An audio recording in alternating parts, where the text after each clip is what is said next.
আবারও ঢাকা কলেজ ও আইডিয়াল কলেজের শিক্ষার্থীর মধ্যে সংঘর্ষ। সপ্তাহ না হতেই আবারও সংঘর্ষে জড়িয়েছেন রাজধানীর ঢাকা কলেজ ও আইডিয়াল কলেজের শিক্ষার্থীরা। আজ রোববার দুপুরে সায়েন্স ল্যাবরেটরি এলাকায় দুই কলেজ শিক্ষার্থীদের মধ্যে এ সংঘর্ষ হয়। পুলিশ জানিয়েছে, ধানমন্ডির জিগাতলা এলাকায় আইডিয়াল কলেজের শিক্ষার্থীরা ঢাকা কলেজের একটি বাস ভাঙচুর করে। পরে ঢাকা কলেজের শিক্ষার্থীরা সায়েন্স ল্যাবরেটরি এলাকায় গেলে আইডিয়াল কলেজের শিক্ষার্থীদের সঙ্গে তাদের ধাওয়া পাল্টা দেওয়া হয়। এতে কয়েকজন আহত হন।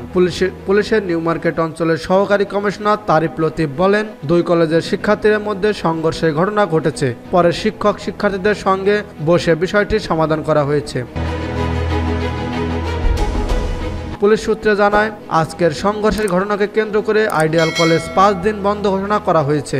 এর আগে মঙ্গলবার বেলা 1টার দিকে সায়েন্স ল্যাবরেটরি এলাকায় ঢাকা কলেজ ও আইডিয়াল কলেজ শিক্ষার্থীদের মধ্যে সংঘর্ষে অন্তত 18 জন আহত হন।